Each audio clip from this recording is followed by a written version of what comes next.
Hello. Merry Christmas countdown. I'm so excited. Hi, Hello, Catherine. all. Merry Christmas. Merry Christmas. Hey, we have a special treat tonight. I hope everyone was able to watch last night. Was it last? No, Saturday night. Where Are You Christmas? Because we have on as our guest the director, Dustin. You Riker. see, I went up Rikert. See, I knew that was going to trip me up. Dustin Rikert, who is here to answer questions about himself and his background and production of this very unique movie that went from black and white to color and back and forth, and it was a technological marvel. So I'm really curious about how they pull some of that off. And he's here to answer all of those questions.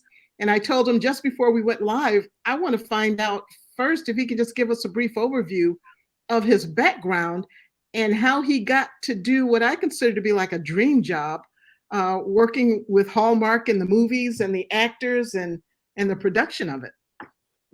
Well, I grew up on a little dairy farm in Vermont.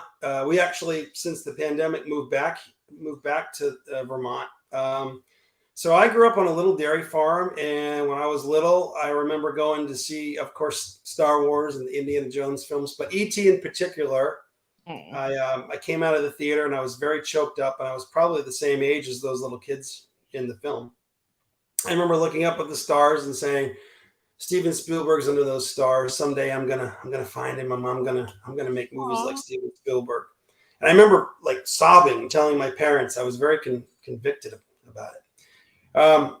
Anyway, so I out of high school, I was lucky enough to get in the University of Southern California's film program. So my family were like, "What are you doing? You know, we believe in you, but you don't know anything about the film business.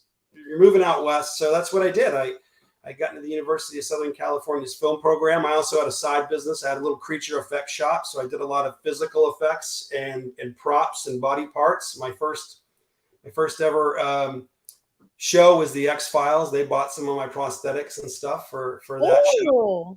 That was pretty cool. And I was just a young 19-year-old kid. Wow. But when I got out of school, my graduate school was a school of hard knocks because Steven Spielberg was not waiting for me. It's a dog-eat-dog world in the film business. And so I just started making my own little tiny movies. And that was during the era where they didn't have digital yet. So it was all on 16 millimeter film because you couldn't afford 35. And so we did the first film. And then that was during the heyday of Blockbuster Video and Hollywood Video, and started making films pretty soon I was able to film them on Panavision and all indie films, Westerns and thrillers and things like that. And again, back in the day where, you could make a few sales of your films through just U.S. distributors and then sell the foreign rights. And, I just was a journeyman filmmaker for many, many years and just kept kind of going up through the ranks, writing, producing, directing, teamed up with some amazing filmmakers, amazing individuals over the years. And we did everything from Westerns to kid movies, children's movies, mermaid films. We did a kids' Christmas movie years and years ago, and a lot of thrillers and even some horror thrown in there, and about 7-8 Westerns as well. And I still write a lot of Westerns, believe it or not. But and that kind of led into there's a wonderful, if you like country music, there's a band called Brooks and Dunn. Yes. And Kix Brooks, who was part of the duo, the iconic duo Brooks and Dunn. He and his son Eric, who actually is a very prolific writer. He still writes a lot for Hallmark. Eric Brooks, and a great actor by the name of William Shockley. The four of us had a film. Oh my gosh, yeah. Yep, a doctor, one medicine woman. He was the long-haired bartender Hank. Mm-hmm. So we had a film company for quite a few years, and we were approached about making a Hallmark film. So we made one of their summer films, and it was called. They ended up titling it Home by Spring. It was set in Louisiana, and that came out. I think it was 2018. Was our first one for them, and that was 5 years ago. And here we are. We've I think since then we've done I've either produced or directed about 20 Hallmark films. We've tended to do about 4 a year. We've been lucky enough to. We love the network. They're a great group of people. They're very passionate. They're very loyal as a network. and they foster a lot of care, in developing these projects. And so it's been a dream come true. I would say it's a dream job. They're not our only client, but they're definitely our biggest client. And we really appreciate all the faith that they put in us in the content that we help make for them. I have a question. Yeah. What's the Christmas movie, the kid Christmas movie that you referenced? Are you allowed to tell us what the title is? Yeah, I believe it was called Kix Brooks Presents A Country Christmas. Okay. That K-I-C-K-S or K-I-X? K-I-X, and then Okay. Kix Brooks Presents A Country Christmas. All Or a right. country Christmas movie. Or I'd have to, if you look me up on IMDb, you can. You'll see it. Okay. But it's been a lot on CBS, and over the years, it's a beautiful movie, real tearjerker too. I'm very, very proud of that film. We did it on a very shoestring budget, and it kind of took off and got had a life of its own. So. Right, because very, very kid friendly. I think the Dove Foundation gave it quite a few stars, and it's a wonderful film. Cool. We're going to check it out. All right. So how did you connect with the movie? Did someone hand you a script? And you just looked at it and said, "Man, got to do this"? Or this particular movie, Where Are You Christmas? Where Are You Christmas? Mm-hmm. So we now in the last 5 years we work a lot. We do a lot of Hallmark's, what they call internal movies. So they'll come. They have they're network execs, and they reach out to us, and sometimes we'll bring a pitch to them, a concept to them, and it'll get developed. In this case, we had worked with an exec that had just come on with a network. Her name's Kelly, and she's fantastic. And there's generally 2 execs assigned to every film, and Anna, who we'd worked with on a bunch of films. So Kelly and Anna were our network execs. And they had a project that they had already been working on, that the network that they kind of inherited, that the network had already been working on for several years, as I understand it, which was Where Are You Christmas? So they reached out to us and asked us to be the production services on it and make the movie, and they asked me to direct it. So that's how it all came about. It was something they already had in development, this particular one, something they already had in development. They reached out to us, and we read the script and said, we love this. We think we could do a lot for this, and we have a VFX company, and we have a post-production company, and so we do a lot of post-production and visual effects, especially for a lot of TV networks. And so I think I'm guessing they felt like our skill set matched up very well with what they wanted to try to pull off with this film, because it is very high concept. It is very different. I love to direct stuff like that. I love the challenge. I love character pieces. But I also love a chance to juxtapose the character piece with some really cool visual effects, and that's what I think we were able to pull off here. We're very proud of the film. So now, usually it takes about 15 to 17 days to make a movie. Did this take longer because of the visuals? I don't know if I'm using the technical term. Yeah. I wish I could tell you that we had longer, but no. Hallmark's pretty. They're very fair with all their production. They're like, their big brother, and they try to be fair with all their kids. Gotcha. So it's very rare they'll give one production more time than the other. So they're pretty much, here's the time you have. Can you make this happen for us? And again, they're very trusting. And sometimes we might take we have a certain amount of prep they give us on a film. Then we have the production. Then we have a certain amount of post. Oh, well, the post-production they were very lenient on, because we told them there's no way. There was, just so you all know, there was over 1,600 visual effects shots in this movie. Oh my God. And you can't turn this movie around in post-production like a regular movie. There's no way. We had a very big budget-esque feel for this movie and a lot of parameters, and it's just, so they were wonderful about giving us kind of sliding deadlines as we needed. We just tried to keep in contact with them and keep them abreast of what was going on, and we'd show them some of the shots as they were finished in sequences, so they knew when you have something that's high concept, you don't want to just not see a finished product till it shows up. So Right. Do you film in sequence or no? Okay. It's all based on schedule and location and actors, so it's all out of order, just like every movie is. Pretty much.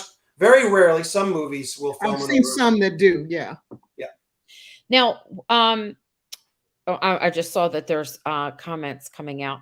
Is it okay if I share some like pictures that some were Yeah, shared from behind the scenes and then some I just took right off the TV just because I wanted to um talk yeah, about like look at that. Like that's amazing to me. And it's also odd. It's like weird yeah. because and it's supposed to be at this point because the mom has gotten her feeling of Christmas back where the father still has not.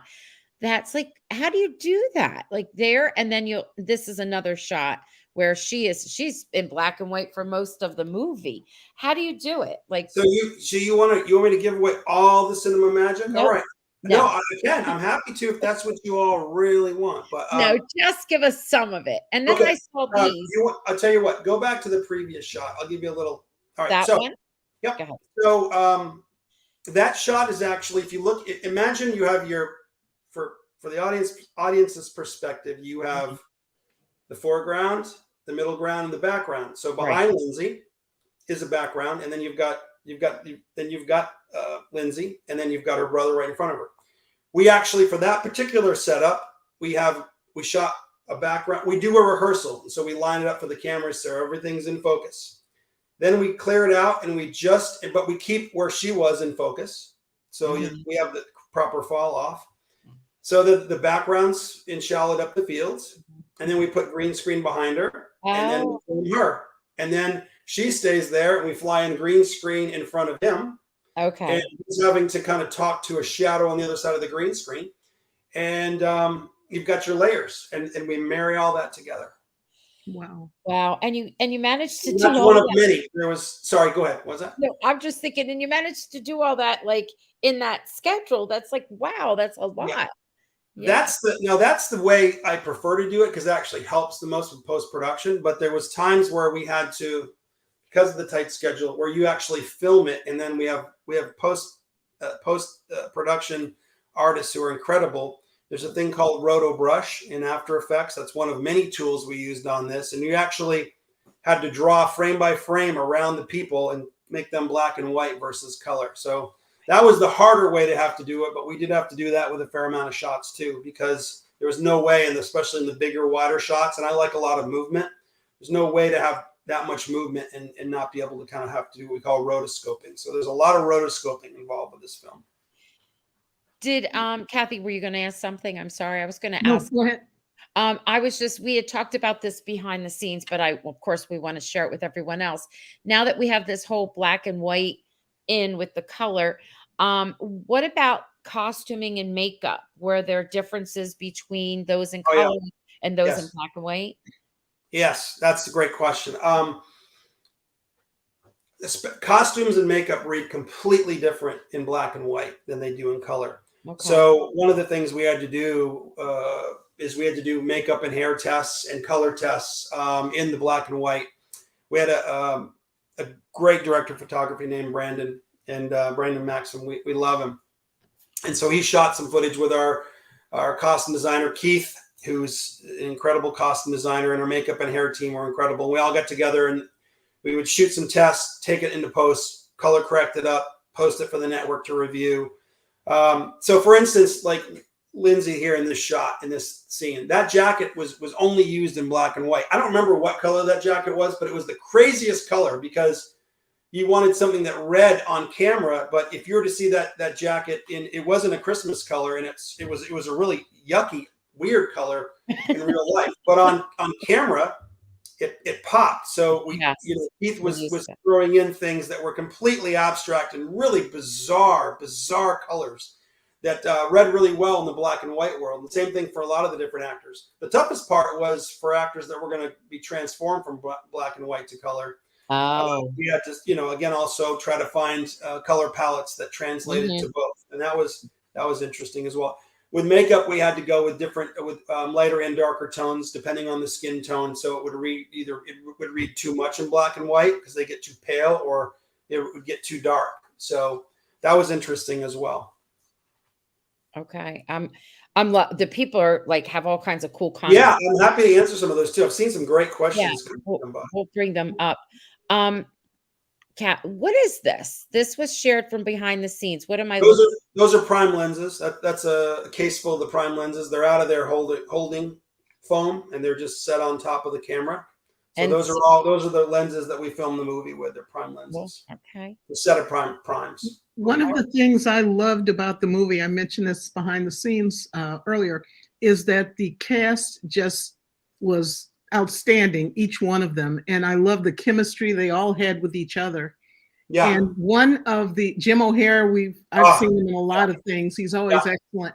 But the woman playing his wife, Julie Warner, Yes. she has been around and making some of my favorite movies for a while Doc now. Hollywood. She did Doc Hollywood, and I think she was in Tommy Boy. And yeah, she's look her up. She's done a bunch of stuff. They're great together in this film. Yes.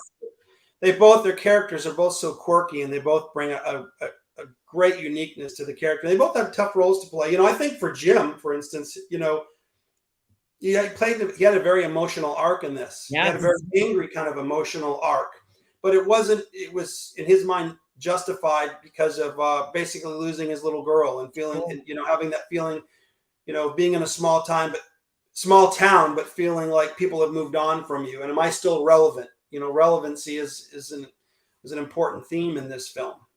Things being relevant, and then the mom trying to be the glue that keeps the family together, and which is often the case. So she did a great job. She had some great comedic moments as well. The process you described for the slide you just had up, Roxanne, with Michael Rady and I'm blanking. Yes. Yeah. You described the process of filming that. How was it the same process, for example, in the scene with Jim and Julie, where he's like literally they're touching each other and he's got his hand around her shoulder? Was that more difficult because of the proximity? that right there is a mix of green screening and rotoscoping. Okay.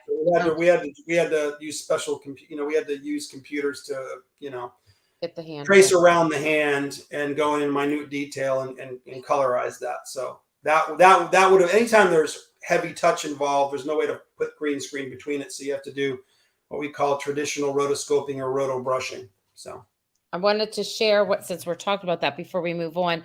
Jan saying, listening to all the extra things you had to do, how many hours a day did you typically work? How many hours? Well, I don't get very much sleep on these projects. The good thing is, I have a great team around me. Synthetic Cinema is an incredible team. And Andrew Gernhardt, who founded it, they're based out of Connecticut. He has another great producing partner. There's Colin Thies, and he's great. He helped us a lot. He's a genius. He's a great director in his own right, but he's also very astute with visual effects. So I have a great team I could put trust in. I work with the editor a lot, Brian Capri. Love him. And so I knew what they were going to be able to assemble. And because I do a lot of visual effects, I'm a VFX supervisor. When I executive produce, I also generally handle the VFX supervising on set. So I have a pretty good idea of how I want things to look and how they're going to look, but you don't get very much sleep. I'm living on 5 hours a day on most of these things because I'm not filming, I'm shot listing or trying to, storyboard as best I can. Or looking at edits and just, it's just a never ending cycle, but I love it. I wouldn't trade it for the world.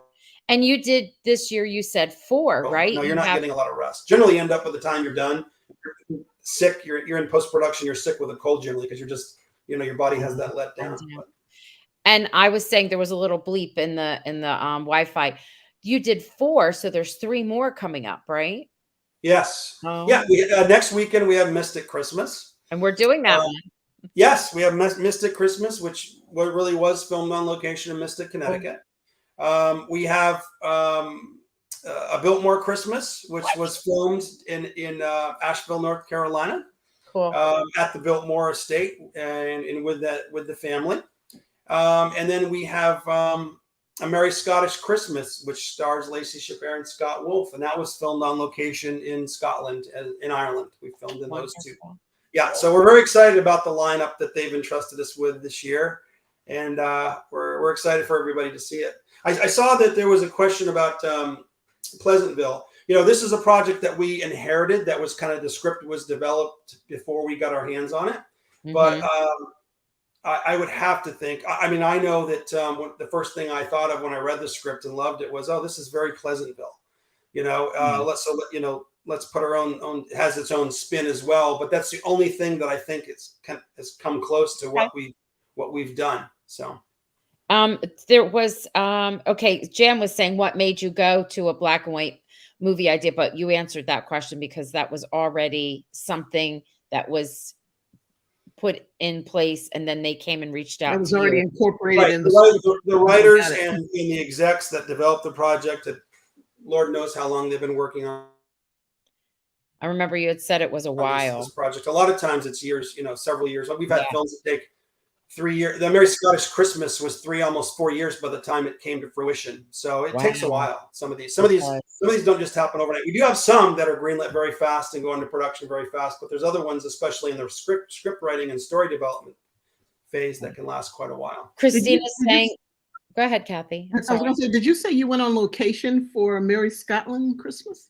A Merry Scottish Christmas. We did. We did go on. Yes, we filmed. We filmed that this summer, and got back and wrap production just before the actors strike, actually. Listen, I think it's in Lacey Chabert. No, this is a joke, and I love Lacey Chabert. I think it's in her contract that she has to get to go travel around the world because all her movies are filmed on location. Well, wouldn't you? Yes, I would. Of course. I'll be contacting you after the podcast asking if there are any job openings for this for your company. Good grief. Yes. She's been everywhere. I love it. I love her. She's a doll. I've had the opportunity to meet her. My sister is like a big fan of hers, and we had the opportunity to meet her, and she was just as lovely in person as comes off on screen. And something else about her, she's a sweetheart. She's an absolute sweetheart. We were in a tense situation. Something big happened, and it was with a crowd of people. It could have turned out to be like a hot mess. And she was just sweet. You know how when you're in a bad situation, it brings out your real personality. Yep. She was cool. She was okay. She got separated from, I don't know if you want to call them like bodyguards or whatever, but she was okay and calm with us. She's a doll. She must be lovely to work with. Oh, she is. She leads by example. She was one of the executive producers of that film with us. And I'm not surprised. She and Scott and Andrew Gert. So speaking of films that were developed, Merry Scottish Christmas was one that we brought to the network. And then once they identified that was something they wanted to do, they got Scott and Lacey on board and stuff. And that's Oh my gosh! That's and Candace. They're incredible. Samantha's one of the heads she's the head of the Christmas division, and Candace, we've done a lot of films with them, and they're amazing. They've put a lot of faith in us, and that was a really fun project to get to do. Kathy, what were you going to say? I thought of a pun. It's a Merry Scottish Christmas. Is that referring to Scotland or Scott Wolf? True. I didn't think of that, but. And okay, so I wanted to just share some before we move on. Christina says I loved how they did the black and white effects, and it made this movie unique, which is very true. And she's also saying outstanding visual effects. Bravo to all the cast and crew in this movie. So she must love it just as much as we did. And others, I'm going to hold on until we get to that part. Kathy, is it okay if I go on to talk about the setting, or did you have something you would like to talk about? There was a quick, if I may, there was a quick yes, of course. About, I wanted. Oh, you froze. A couple of questions about mocap suits and stuff. We have not done any motion capture suits for Hallmark films. I have used them on other things, and they're really great. It's really what you need, so motion capture suit is if you're going to have an all CGI character, or if but we do use tracking dots on people's face, which is the same principle, because you can also key on tracking dots. And for instance, when we did the Rockettes movie that was out last year, we had the real Rockettes dancers and we had some of our actors, but we had to do face replacement and some CGI on the faces and swap out the faces Oh, that's interesting. I on didn't some even of know. the dancers that had similar figures and types as our actresses, so they could pull off the moves. So in that case, we had tracking dots, which is like motion capture, and we would take that information data and we would swap out the faces. So yeah. So not a lot of people know that, but that's something I love to do. So I love that. Okay. Anytime you see a question that you want to address, you let us know. I didn't even realize that. Now I have to go back and watch that movie. First of all, I love the Rockettes. So I have to go back and watch that movie with different eyes. That was a beautiful movie. That there was was a beautiful that was different and unique, and that had a beautiful film, story to and it. yeah, incredible team involved. Yep. All right. So this house. So I mean, is this a real house? Is this something you just was this the real house? Did you actually film outside and inside, or were there two different things? A So different some yes, sometimes we do cheats. However, this was a real house. Although there were several rooms in the house that we I put green screen in the hallway, and I would meld rooms to give it a different look. Oh, okay. So I Okay. did a lot of that, and a lot of the snow is augmented in post. So we do a lot of. To be honest, when we scouted the movie, there was a lot of snow, and so for snow continuity, for instance, there's several scenes outside in the front door yard, Uh-huh. and we had lost all the snow, so we did a lot of green screen around them and I snow in did. afterwards, which is that's what we do. We do a lot of snow augmentation for Hallmark and a lot of networks. We've kind of And become that's one of our things. So. that's one of your things. Now, I'm amazed because there was actual real snow at one point. So was this filmed during a wintry type of month, or because sometimes It it's was. This was filmed in mid-March, I believe, is when we. Yeah, was. This was filmed in March, and we had snow for some of it, and didn't have snow for part of it because in Connecticut, you can be dumped on, yeah. and then it's gone in a couple days. So we had to definitely do a lot of visual effects to meld everything. Yeah. Okay. Were the office scenes at the beginning, those also on location? I mean, you just found a local place and set up Oh, offices? during her in the beginning of the film when she's giving her speech to the crowd, that was actually entirely on a soundstage. But we're going real Oh, deep on the movie magic here, but that was actually that was in the Navy shipyard. There's like a big place in Chicago. I've never been there, but it's the Navy Pier, Yep, Navy and it's Pier. actually closed in the winter, but they wanted to set it someplace they hadn't opened a movie in before. So that was a challenge because there was not a lot of reference material for the Navy Pier in the winter. So we did our best to recreate that. But that was actually, funny enough, one of the hardest things for us is trying to find that reference material for Next the time, Navy call Pier in the me. winter. So we call Kathy because that's where she's from. well, Kathy, now that I know, I'll send you out with a camera taking reference photos for us all day long. I wish I'd known you then. Now, the Red Lake Falls. Okay. Yeah. So is this like a shopping center and you made it like it was the center of town, or is this a real place because it was gorgeous and I want to visit? That is a real place in Mystic, Connecticut, believe it or Oh, not. It's yeah, eh, it's a real area. All those buildings are real. And it's incredible. It's a real tour. It's right across the street actually from the aquarium. So okay. it's a Oh, real place. so you're going to be filming another. Well, you filmed already another movie, but will we see some things similar? You will no, you won't see any. One of the things because we knew we actually shot both films back to back while we Oh, were doing one, we were prepping one, and it was very important to both the network and Andrew Gernhardt and myself that and the other director that we not know it was the same Marlo that place. we not show the same locations. So we were All very right. we did, the Mystic film that'll be out next weekend has a lot of downtown in it. A big play Okay. on Mystic Pizza, for instance, a lot of those locations and the drawbridge and things like that, as well as the aquarium. So that was our focus on that particular movie. So no, we did not cross pollinate any of the locations. I'm proud to say. Good. Now, good job. But although I like finding things that are similar, I like that though. But I get it. I get why you'd want to do it, especially since they were supposed to be two different places. I saw this, and then I felt like that scene where they're on stage and they're doing the pageant. Did you like recreate it inside of this building? What is this that I'm looking at?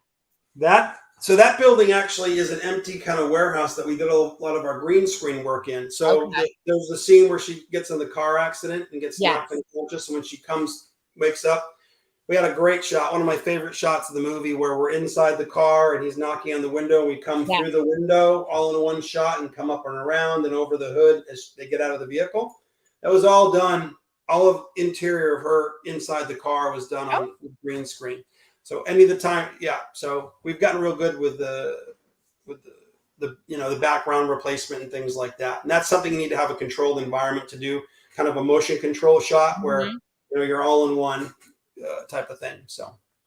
And where did all these beautiful cars come from? So that was someplace in Connecticut. That was a beautiful car restoration place. I wish I could remember the name of that place, but it was a wonderful family. They specialize in restoring vintage vehicles, and that was the inside of where Michael Rady of Blakeman's. Yes. And funny enough, I live in Vermont, so some of the aerials we actually shot were in Vermont and in the different towns around me. So we did some of it because we had lots of snow here. So we're able to come. I saw that when it first comes in, you could see the little town and the little like there was a bridge. Wait a minute, I died. I loved when she tried to leave town and she kept going through and coming back around. And time warp. Yeah, the time warp. Yeah, we had a lot of fun doing that. Like I said, Lindsay is an exceptional actress. She her comedic timing is great. Her energy is incredible. She's super dedicated. She brings the goods. There's not enough good things I can say about her. She's one of my favorite people I've ever worked with as talent, as an actress. I tell you what, talk about bringing the goods. When this movie started out and she was in her office being all, she seems so self-important. I'm thinking to myself, I think I texted Roxanne, I don't know if I can stick with this one. She's a little annoying. And then she gets to town and she makes her wish, and it's like, oh my gosh. Yeah. Give her a hug until she, finds Christmas again. So she pulled that off brilliantly. But arcs are important. Arcs are important in films, especially these. So I mean, I really feel like every character in this had their arc. We really worked hard. We had meetings with the actors and the execs, and we really try to make sure that there's a good payoff, but that there's some place for the actors to go, because otherwise it just, any movie can be vanilla if you don't have proper character arcs. And that's one of the great things. I think you hit the nail on the head, Kathy. Lindsay has a fun character arc. She's a bit Scroogey. She's a bit burnout. She's a bit tired. I mean, her job is Christmas too in this. She's doing Christmas apps, and so it was a lot of fun. It was a little different from typical Hallmark movies too, because there is a Hallmark formula, and sometimes it's tweaked one way or the other. But this one, Jim O'Heir's character had some stuff he was dealing with. Yeah. And so did Michael Rady's character. And it's like, I wish they had spent a little bit more time exploring some of the stuff they were dealing with. But, you only have so much time to do there's always under the surface. Really interesting. Yeah, Michael's character was, the PTSD from going to war, and also the guilt of pulling back from his grandfather, and he's a great actor, great guy too. It was fun because he really wanted to play that character quiet and withdrawn and everything, and he did, and he did a great job. And but I kudos to the network too, because sometimes you're filming these things, and there's always any network, doesn't matter whether it's Hallmark or any other network we deal with, you get notes, and they're like, but they trusted, and kudos to them, because of that trust, we got some great character arcs out of it and great performances. I'm thinking about how serious and quiet he was, but then he would say these one-liners, and that just goes to the good writing and directing. Well, of course, the acting. Right. When he said at the very end, after they kissed and the town was watching, and he goes, I need to get out more. Yeah, I mean, that's the fun of it. We gave him a place to go, and you see him start to come out of his shell. And Lindsay's character, that's part of her arc. She helps she helps pull him out of his shell, and especially when he finally is able to actually go up and speak in front of a room full of people at the end because of what he believes in. make his So little speech. It So was Dustin, you've worked with Hallmark a long time. Roxanne, you could probably answer this too. Is there ever such a thing as a sequel to a Hallmark movie? so yes, there is such thing, and then we'll answer this question that just popped up right after. Yes, we have done. We did the Graceland films. We were lucky and we were fortunate enough to do the Mhm. Graceland movies. So Christmas at Graceland and then Wedding at Graceland Oh, was and Pemberley, there this, were some Pemberley movies yeah, too. Yeah. yeah. So Christmas at Graceland, then there was Wedding at Graceland, which was a direct sequel, the payoff to their romance. And then we did Christmas at Graceland 2, which had several characters that at the Graceland estate that were through lines in that as well. So we have done a few sequels. Haven't done a lot. Do they determine at the beginning that you're going to do a sequel, or is it No, determined by It's, ratings? it's all it's all based on audience response. Anything's based on ratings and audience response. Yes. Okay. And if they feel like there's the material to do justice to a sequel. Nice. What's your Christine, oh, go ahead. sorry? Yeah, go ahead. No, go ahead. You can read it. So Christina was asking, what's your favorite drama, horror, romance? Oh wow. That's kind of like asking me what's my favorite movie. I break mine down to genre because I'm a filmmaker and I love the variety of being able to tell a story. I've been fortunate enough to do all of them. So I don't know as I really have a favorite. I'm a real sentimental person, so I love making Hallmark movies. That's one of my favorite things to get to do, and I take the responsibility incredibly serious, does all of our team, with the faith that the network puts into us, because they work so hard. The execs over there, they work so hard. You asked, do I have any sleep? They get no sleep from Wow. their production team to their development and creative team. They get they get a little rest during the holidays, but that's it. And honestly, I don't know how they do it. But I do have some other projects that are not Hallmark that are in development and that are in the works. So one of them's like a supernatural thriller and a horror film, and we've got some dramas. So there's I've been noodling on a Western. I write a bunch of Westerns, but there's one that's a pretty gritty Western that I hope to be able to do someday. So yeah, I don't have a favorite. I hope that's not a controlled answer. It's just the truth. It's just too many types of genres that I love. I can appreciate that because as a reader, I like all kinds of genre.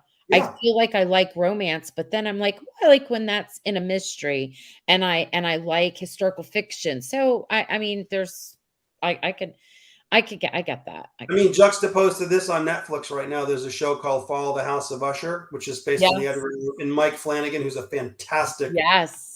I've got a project I would kill to do with him. But, Oh, he's incredibly talented. Anything he's done, I watch because he's a rich storyteller, gets great cast.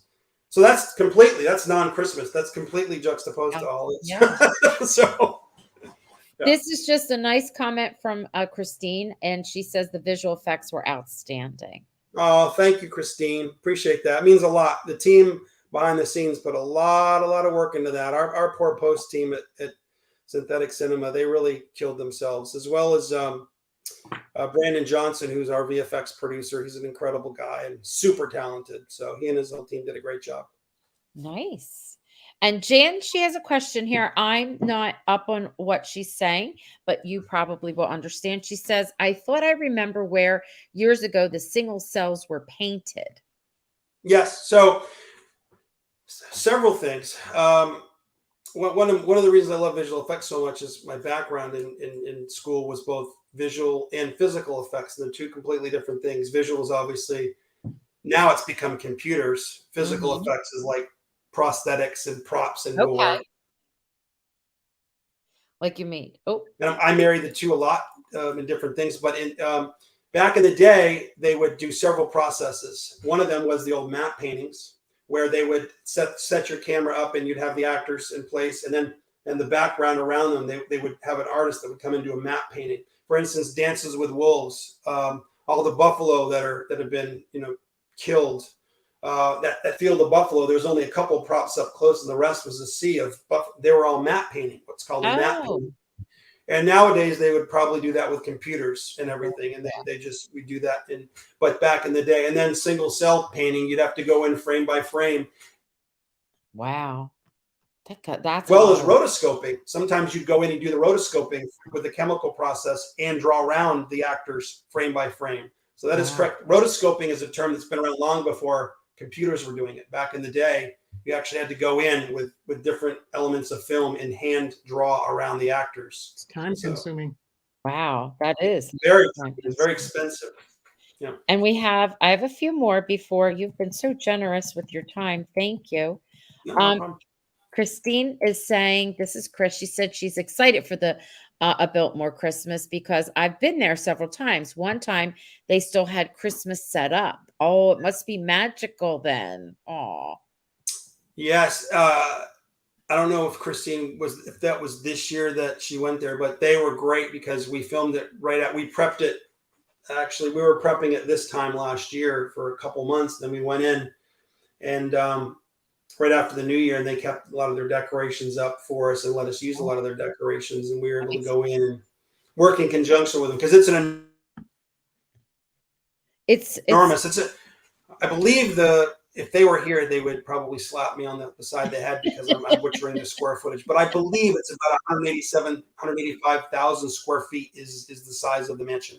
And let me tell you, that team there at the Biltmore, they are so classy and so kind. It was a marriage made in heaven, in my opinion, between the network and the whole team at the Biltmore, because they're all incredibly kind people. So I think the audience is going to be incredibly excited when they see this film. It's a really neat movie.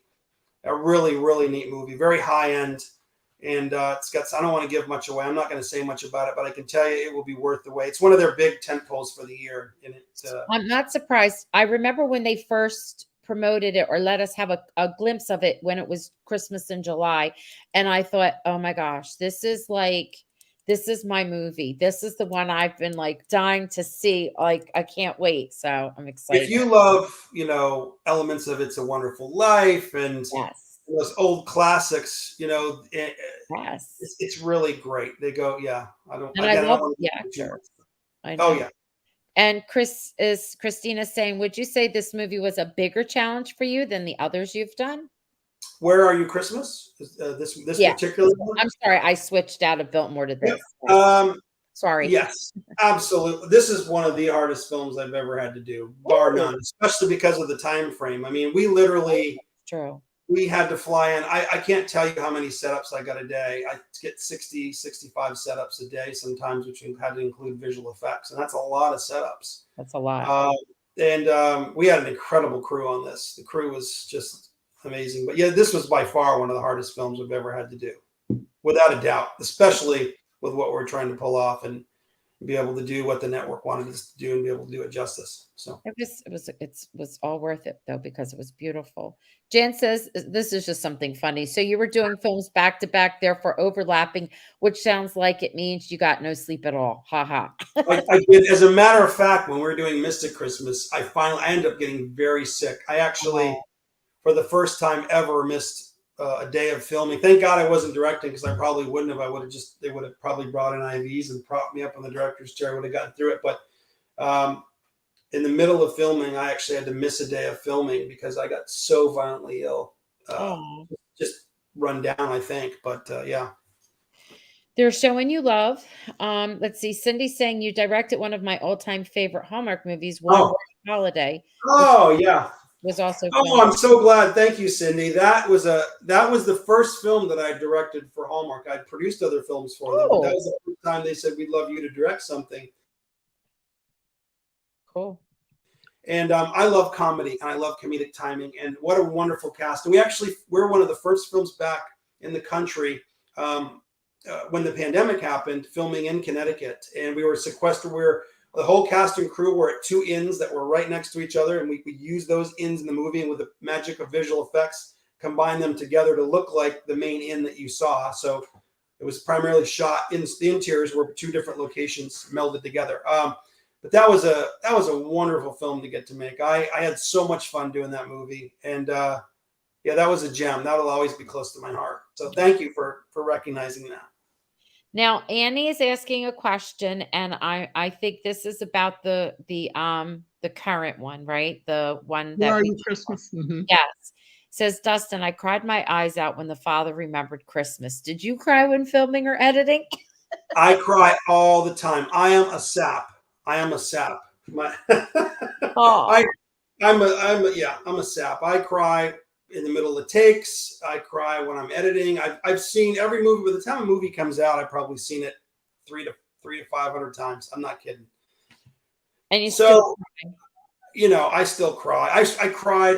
There's a script that we're in development on several scripts, and the script came in for a movie we're if all goes well, we hope to be doing just in the new year for the network. And Ooh. I was crying and, you know, reading the script, and I already read it several times. So today, you know, I'm a sap, but I don't care. I am what I am. It's a good thing. I not to make this about me, but I understand what you mean. So I am an ELA teacher, and there's this one book that I have to read, and it's called My Brother Sam is Dead. And there's this scene where the young boy is so desperately trying to save his brother. And I have sometimes 3 times a day I've read this for I can't tell you how many years. And I always think I'm gonna be okay. And I always wind up choking on like bawling my eyes out, but the kids are used to it by then. So when it's just a really good shot, I guess, or it's a really good line or whatever, you can't help. It still hits your heart like that way each time, no matter what. Oh, I agree. Yeah. Likewise, I get very emotional, and you know, the scene when Lindsay and Michael, when they've had everybody's come back to color except for her, and Yes. they're outside, and they end up kissing for the first time, and she thinks, "Oh, if I kiss him, I'll turn back," and then they have their fight. Yes. One of the things that was really fun to do with those two is, you know, there's different levels of fight in some of these movies, and one of the things we tried to do with our films is really let them go there emotionally. It's like you said with Jim O'Hare, show a little bit more of the anger, give the audience a little bit more of the arc. And I still watch that scene, and I'm like, wow, the sparks that are flying there, and the emotional, you know, the emotional stakes there are pretty great. I think we did a great job. The actors did a great job with that particular scene, so that was really fun. You did. Do you need some water? You've talked so much. Maybe I'll Thank take a sip. I didn't mean it that way. I'm just saying you were just like so There we go. generous with all of your answers. Thank you. I've actually been What? looking down at my phone a little bit as you've been talking, because you said something about you've made Westerns, which is like probably my second favorite genre. So I was kind of sneakily going through IMDb looking for your Westerns. Ambush at Dark Canyon. As soon as we're Yes. done with this podcast, I'm going to see if it's streaming anywhere. It's got some of my favorite actors. Oh, Ernie Hudson, Ernie Kix Brooks, and Ernie. That was so. Kix Brooks also got into acting when Yep. he got touring. Abraham Ben Ruby, who I've really liked since well, he did that. Yeah, go ahead. Go ahead. Sorry, Well, he Kathy. did that comedy about the brothers who owned a plane. Yeah. Yeah, I can't think of the name of it now, but he's great. Abraham played Santa Claus for us in the kids movie that I did, that I was telling you about. We did a kids Christmas movie years ago. I can't wait You kind of sound like Jack Webb, who had kind of a repertory company of actors and you know, production people he worked with all the time, and different formations or something. It's nice to see that.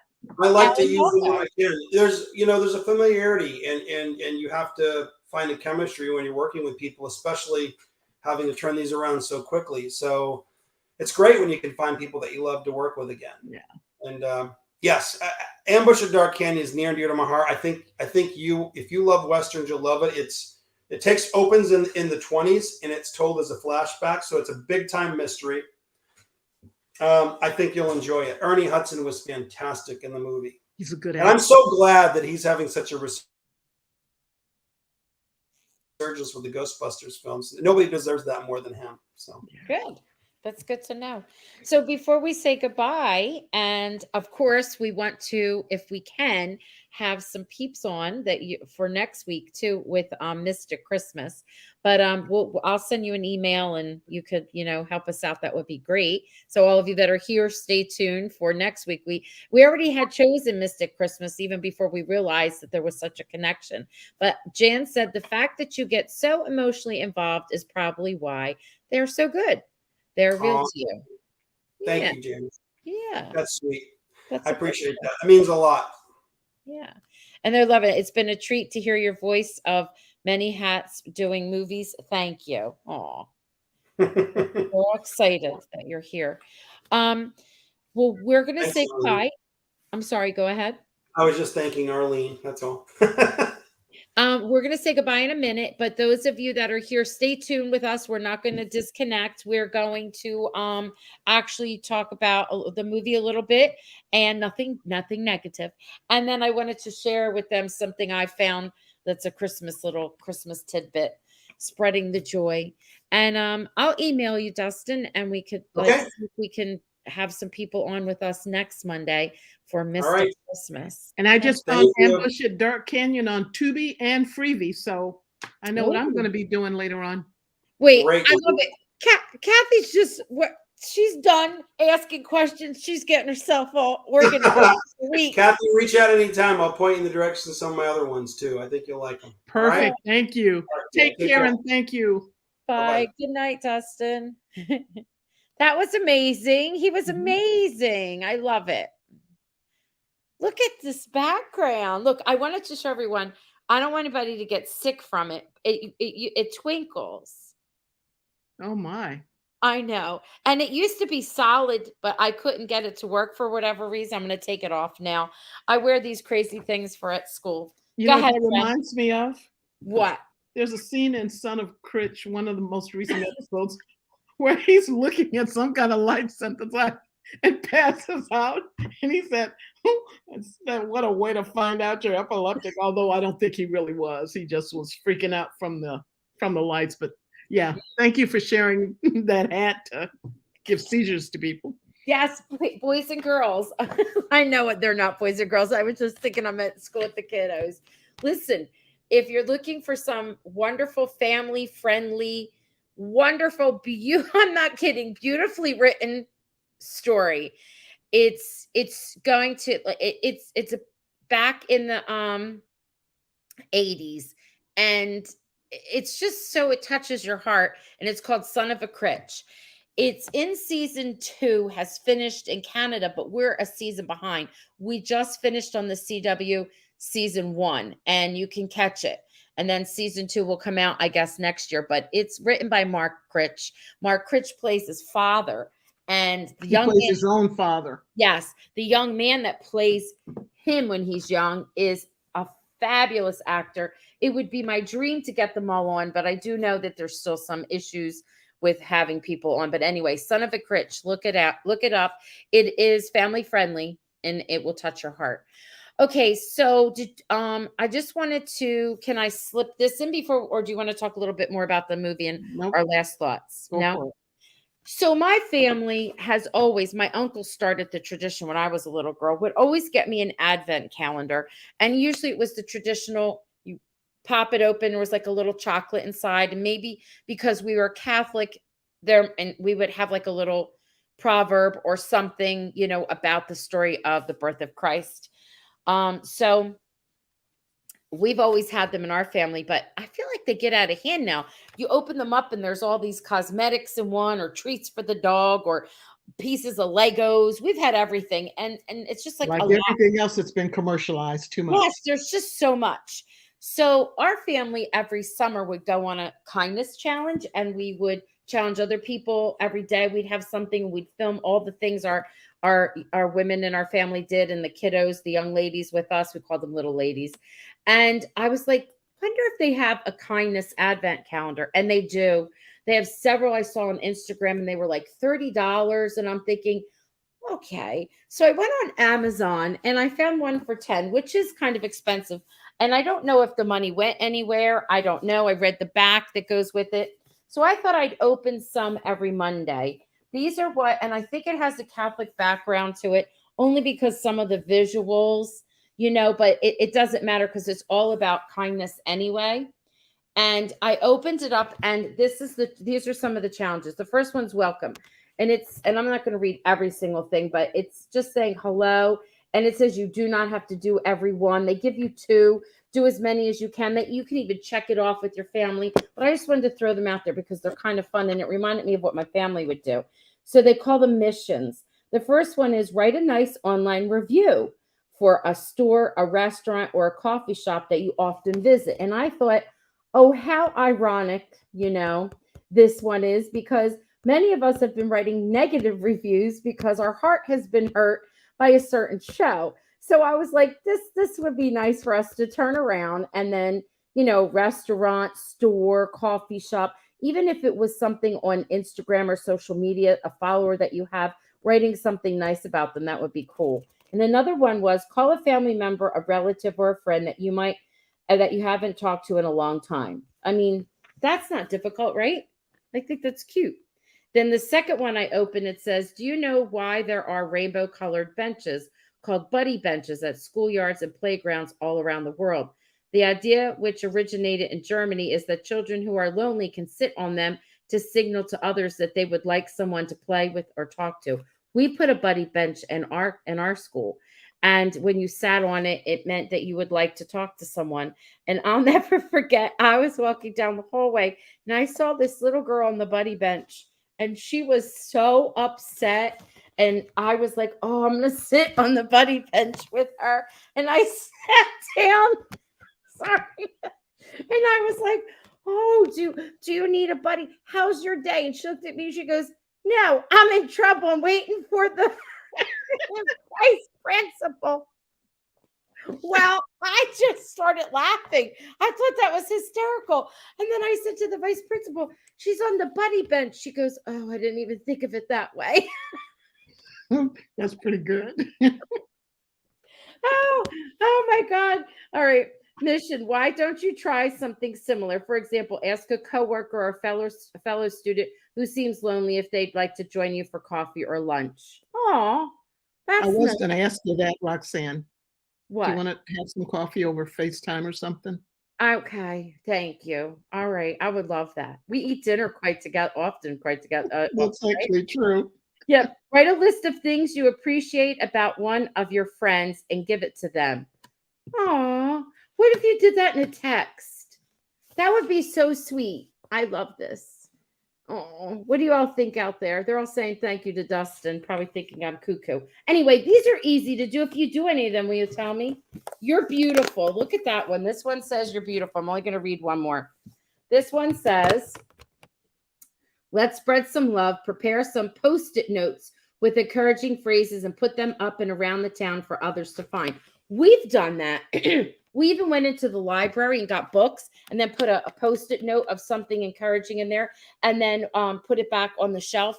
I have what's called ambassadors in my school, and we're like Goodwill ambassadors. We run around, we do all kinds of things. Sometimes we cheer the kids on in the morning, yay, with pom-poms and stuff. And we did that. Hidden note. And one more. Prepare some notes with uplifting messages and then sneak out late at night and put them in your neighbors' mailboxes. It'll be a nice surprise hidden in their usual pile of bills. Or they'll be terrified. Like, get arrested. Me. Oh my God. You found it on Amazon. Yes, I'll have to look. Thanks. I did because now this is not like the graphics kind of remind me of something from back in the day. And that's okay because the message inside just does the trick.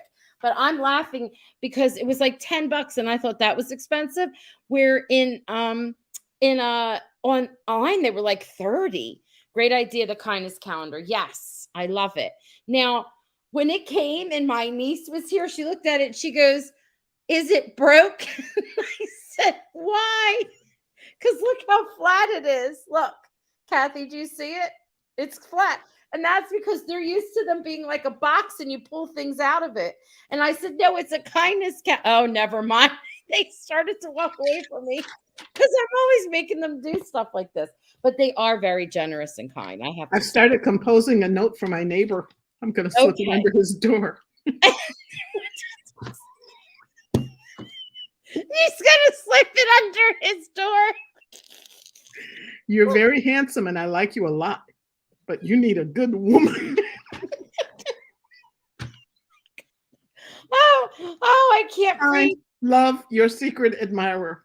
That's the kind that gets you arrested. If Kathy's not here next week, you know why.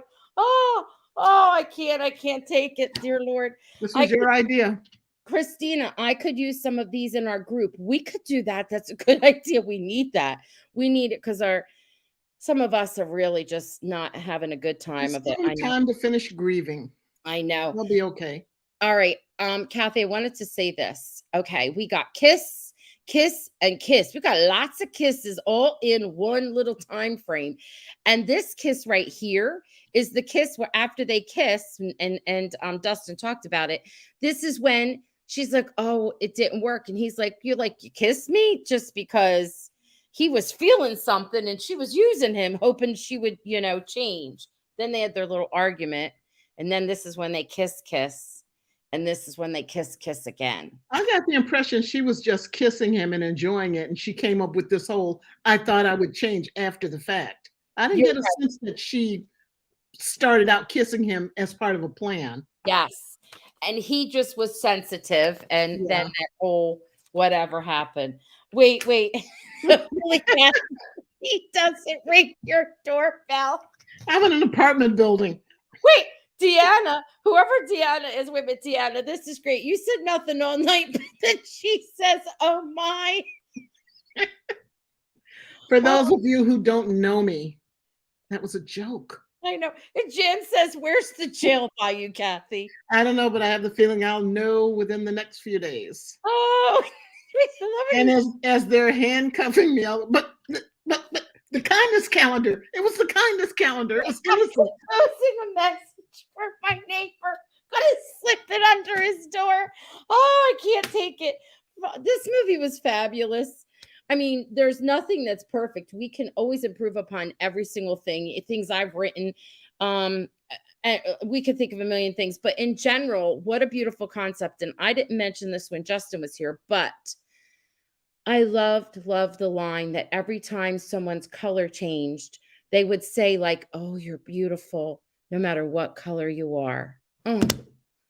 Yeah. I loved it. What did you love about the movie the most? I like the humor. There was a lot of humor in this. Yeah. And how they dealt with it and the people's reactions when they saw, I forget Michael's character's name, but he was the first one that came back to color. And they were just, what is that? So I just thought that was hysterical as people started reacting. Also, the mayor, a little over the top, but he was so funny with his reactions to everything, especially at the beginning. He was so into Christmas. And then by the time things changed, he's like, "Get out of my way. What are you doing? Nobody on the gazebo. Get out of there." That was pretty good. So I like the humor. The humor was good. The whole thing was good. Mm-hmm. And next week, we're going to do A Mystic Christmas. How exciting. I can't wait. Mm-hmm. Yes. And then we might have two people on because Dustin was suggesting the writer because it was their brainchild and the director because he was executive producer for that. Come on with us. Marlo and I forget what the gentleman's name is. So that'll be a treat. Yes, I love Michael Ratty. Oh my God. I love him. And how about how they had him with no beard to make him look real young when he was in the military? Wasn't that cute? They took his beard. I know. He's a cutie patootie too. A good actor too. Very good actor. Okay. Janice, did you ever watch The Mentalist? Because he had a really great story arc in that show. All right. So this has been so much fun. Thank you for tuning in. Kathy? Always. Did you want to say anything? It was another great evening. I just love our guests who are so generous with their time and their knowledge and just sharing with us. I always learn something. So this has been good. And now I may go back and look at the movie again after talking to Dustin and hear some of his insights and inside stories and stuff. So yes. This was good. This was good for my soul. I needed to smile and laugh and be excited again. I needed it. It was a good thing. All right. So remember, for those of you who are interested, we are doing our podcast on Thursday for Republic of Doyle. Anybody who already is into that or wants to kind of check it out, come join us on Thursday evenings at 8 p.m. Eastern. We have a guest. We have another strong, because there are a lot of beautiful, strong women with strong storylines in on this show. And we have another guest, Patricia. And Patricia Isaac. yes, in her real life, besides being Monica, right? She has some amazing things that we're going to share with everyone. So please join. I think you'll be impressed. All right, girls and boys, peeps. Merry countdown to Christmas. See you later. Take care.